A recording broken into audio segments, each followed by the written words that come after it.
Assalamualaikum warahmatullahi wabarakatuh. Apa kabar sobat sekalian? Semoga baik-baik saja. Jumpa lagi di channel Rahmat Romluni. Kali ini kita akan membahas berita hangat dan masih hangat diperbincangkan, yaitu terkait Luhut bin Sarpanjaitan yang kemarin mengeluarkan statement ya pada saat menghadiri rapat Banggar ya, rapat kerja di Banggar Badan Anggaran DPR gitu ya.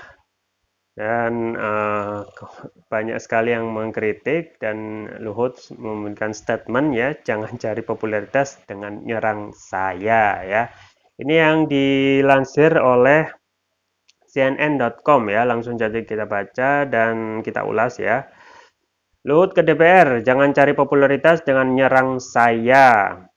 Menteri Koordinator Bidang Kemaritiman dan Investasi Menko Marves, Luhut bin Sarpanjaitan mengingatkan agar para anggota DPR tak perlu mencari popularitas dengan menyerang dirinya. Ya. Hal itu disampaikan Luhut saat menghadiri rapat kerja di Badan Anggaran Banggar DPR di Kompleks Parlemen, Senayan, Jakarta. Semula ia kesal banyak pihak yang mengkritik terkait alasan kenaikan tiket masuk Candi Borobudur. Ya. Luhut mengaku hanya seorang pelaksana tugas presiden dan tak keluar dari kewenangannya. Ia juga menegaskan semua tugas yang ia lakukan telah berbasis data dan studi. Ya. Jadi jangan cari ya, mohon maaf Bapak Ibu cari popularitas dengan menyerang saya Pak. Saya ini hanya pelaksana saja Pak, kata Luhut. Luhut juga mengkritik sistem dan kultur kerja di sebagian lembaga negara yang tidak terintegrasi dan holistik. Ia juga kesal sebab banyak orang yang lebih suka ngomong dan gampang mengkritik. Dia menyatakan masalah rencana harga tiket naik ke Candi Borobudur. Menurut Luhut, pihaknya telah melakukan kajian komprehensif sebelum mengambil kebijakan tersebut. Ya.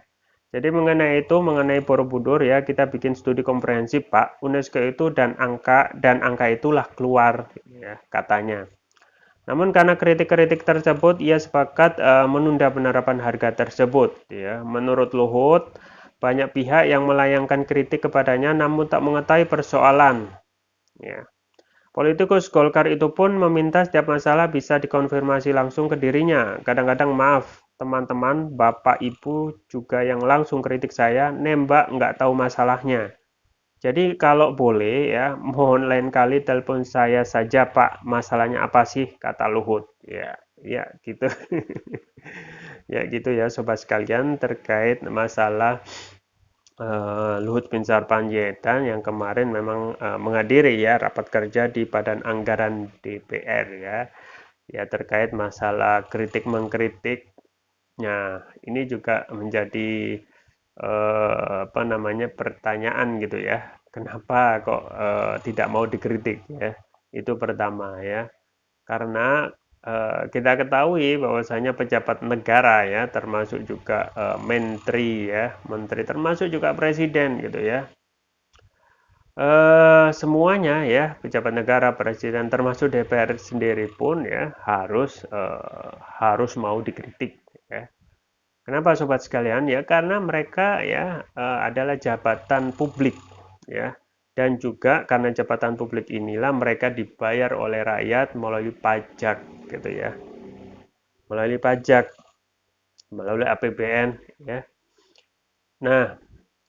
Nah, kemudian tentu saja harapan rakyat ya, harapan rakyat adalah ketika mereka itu menjadi pejabat ya, mereka menjalankan fungsinya dengan baik ya. Mereka benar-benar bisa mensejahterakan rakyat ya, mereka bisa benar-benar memberikan solusi ataupun menyelesaikan persoalan ya, bukan ya malah mengeluh ketika dikritik gitu ya. Nah, memang dikritik itu kadang enak ya, kadang tidak enak ya, tetapi lebih banyak tidak enaknya ya. Tapi itu adalah konsekuensi ya dari seorang pejabat ya. Ya, kembali lagi kepada seorang menteri, menteri koordinator, presiden bahkan DPR pun yang mengkritik itu konsekuensi ya dari jabatan publik yang mereka pilih gitu ya. Makanya kalau ya itu beratnya ya. Kalau nggak mau dikritik ya jangan jadi pejabat ya. Kan sebenarnya para pejabat yang menjabat ini kan sudah apa namanya, kalau melihat LHKPN ya, laporan harta mereka sebenarnya sudah wealth ya atau sejahtera gitu ya. Sebenarnya kalau sudah sejahtera ya logikanya ya nggak usah menjabat gitu ya, menjalankan bisnis mereka masing-masing gitu ya. Dan itu kan lebih baik daripada menjalankan fungsi sebagai pejabat yang tentu saja mereka harus bertanggung jawab kepada yang memberikan pekerjaan. Siapa itu? Rakyat, ya. Yang rakyat ini yang memberikan pekerjaan mereka, gitu ya. Dan sebenarnya para pejabat yang sudah mempunyai wealth ya, atau sejahtera ini sebenarnya nggak perlu ya menjadi pejabat karena mereka sejahtera. Tetapi kenapa? Karena di dalamnya kan pasti ada kekuasaan lezat ya, kemudian adanya kemungkinan adanya kemudahan-kemudahan dalam apa namanya, perizinan dan lain sebagainya. Nah, itulah yang dinamakan greedy gitu ya. Seharusnya apa namanya, seseorang secara logik kalau sudah wealth ataupun sejahtera itu lah nggak usah lah jadi pejabat, tetapi lebih apa namanya, kembangkan usaha masing-masing gitu ya. Nah, kembali kepada pejabat ya, ketika dikritik dan itu adalah fungsi DPR gitu ya. Nah, kalau fungsi DPR ini tidak dijalankan ya, dan mereka kan tugasnya hanya cuap-cuap saja gitu ya. Artinya mereka memberikan kritik ya, karena ada persoalan gitu ya. Entah itu persoalan ya, sesuai yang disampaikan oleh LBP itu tahu persoalan atau tidak ya, tetapi masyarakat itu melihat problem yang ada di tengah mereka itu belum selesai gitu ya. Nah, makanya tugas pejabat ya harus menerima saja, harus menerima, menjelaskan dengan pelan-pelan ya, kemudian disampaikan dengan sesuai dengan kondisi di lapangan dan apa namanya, kemajuan proyek ataupun kemajuan kinerja menteri itu ya selesai gitu ya, nggak perlu dibuat baper gitu ya. Karena selama menjadi pejabat ya, seorang jadi pejabat, dia start jadi pejabat, dia harus siap setelah itu ya, harus dikritik ya, harus dikritik. Kalau mau nggak kritik, jangan jadi pejabat ya. Kalau nggak mau dikritik lagi, laksanakan tugas itu sebaik-baiknya ya. Kalau rakyat ini senang ya, kalau rakyat ini senang, insya Allah tidak ada kritik gitu ya. Rakyat ini senang ya, kebutuhan mereka terpenuhi ya, termasuk dan tidak menimbulkan banyak problem ya di tengah-tengah masyarakat atau rakyat ya, ya akan dicintai oleh rakyat gitu ya. Tetapi kalau dalam prosesnya ya sering menimbulkan kebijakan-kebijakan yang ya menyusahkan rakyat ya, padahal mereka harus sadar bahwasanya mereka adalah digaji oleh rakyat tetapi menyusahkan rakyat, ini tidak logis. Makanya pasti akan ada kritik bertubi-tubi gitu ya. Dan kalau kita melihat kinerja dari rezim ini termasuk juga LPP ya, belum apa namanya, belum nampak kebijakan yang bisa benar-benar membuat rakyat itu happy ya, belum nampak kebijakan yang menyelesaikan problem rakyat ini benar-benar selesai ya. Coba misalnya masalah PPKM gitu ya, masalah PPKM yang ternyata juga banyak komplain dari rakyat gitu ya. Awal-awal gitu ya, entah ini awal-awal PPKM itu ya 2 tahun kan rakyat juga di apa namanya, karena kembali lagi ya kepada LPP yang banyak sekali pengamat termasuk juga Fadlizon mengatakan ini LPP terlalu mengurusi urusan yang berlebihan gitu ya. Makanya kan kemarin dijuluki Menkosaurus, menteri segala urusan ya. Meskipun nanti ada bantahan bahwasanya semuanya itu urusan yang dilimpahkan atau ditugaskan dari presiden, tetapi apakah tidak ada orang lain gitu ya. Nah, itu yang harus dijawab oleh presiden dan juga LPP sendiri ya. Karena ini juga yang mengkritik bukan hanya partai luar ya, tetapi juga internal partai sendiri ya. yang mengatakan bahwasanya LPP ini terlalu banyak sekali urusan-urusan, seperti tidak ada menteri atau seperti tidak ada orang lain saja gitu ya. Nah, misalnya masalah PPKM ya, kemarin yang tahun kemarin ya, 2 tahun 2020, 2021 itu kan banyak sekali problem ya, termasuk larangan mudik gitu ya, dilarangan adanya kerumunan ya. Padahal kalau kita melihat sendiri di internal pemerintah itu banyak sekali kerumunan dan tidak ada tidak sesuai dengan apa yang eh, tidak sesuai dengan aturan yang dikeluarkan oleh pemerintah itu sendiri gitu ya. Dan kemudian terkait bisnis PCR yang kemarin sempat menjerat itu belum selesai gitu ya. Dan itu kita ketahui tidak akan selesai karena pada rezim ini ketika seseorang itu terjerat ya, dan itu yang melakukan adalah lingkaran kekuasaan atau yang pro kepada penguasa atau yang di lingkaran itu tidak akan diproses gitu ya, atau kalaupun diproses itu apa namanya, kalaupun melanggar pidana itu pidananya sangat ringan sekali ya.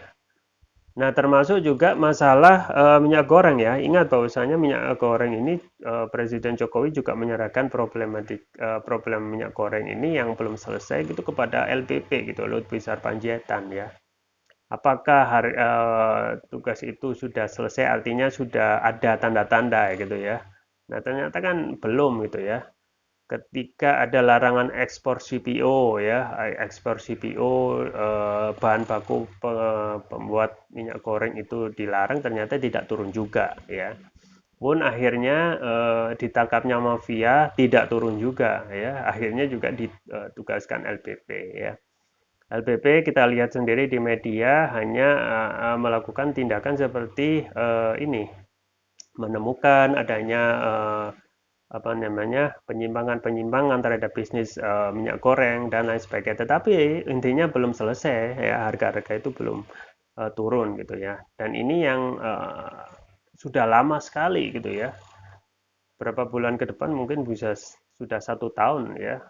Dan rakyat itu sudah menderita. Akhirnya kalau sudah minyak goreng naik ya, pastilah semuanya akan menjerit, termasuk dalam hal skop kecil yaitu ibu rumah tangga gitu ya. Nah, itu apa namanya, prestasinya belum terlihat ya. Nah, termasuk juga kritik tentang ya minyak goreng itu belum selesai, dan kita harap ya beberapa bulan ke depan ya tentu saja negara nggak boleh kalah ya. Jangan hanya masalah radikalisme saja, ketika radikalisme itu menjadi fokus ya, mengatakan bahwasanya kita tidak boleh kalah ya negara itu. Nah, kenapa dalam hal apa namanya, minyak goreng yang pemerintah itu mempunyai kekuasaan itu sampai bisa kalah dengan mafia, sampai tidak bisa menurunkan harga ya, padahal mempunyai sumber daya loh ya, bukan rakyat biasa. Kalau saya sendiri otomatis tidak bisa, tetapi dalam hal pemerintah yang menguasai semua sumber daya itu seharusnya hal yang mudah gitu ya. Nah, jadi sampai saat ini belum terselesaikan ya, artinya masih harga minyak goreng itu masih melambung ya. Dan juga masalah pun ya belum ada prestasi yang benar-benar menyenangkan rakyat ya. Ini ada kebijakan yang juga menyengki ya, yaitu adanya penerapan tarif Borobudur ya, tarif masuk ATM ya, Borobudur yang apa namanya, berkali-kali lipat gitu ya, dan fantastis sampai 750 yang awalnya 50.000 gitu ya. Nah, meskipun kita ketahui ini sudah melakukan berbagai kajian ya dengan UNESCO ya, sesuai yang disampaikan, tetapi rakyat tetap saja melihat bahwasanya hasil akhir ya, dalam hal misalnya penentuan harga HTM, harga tiket masuk 750 itu nggak masuk akal gitu ya.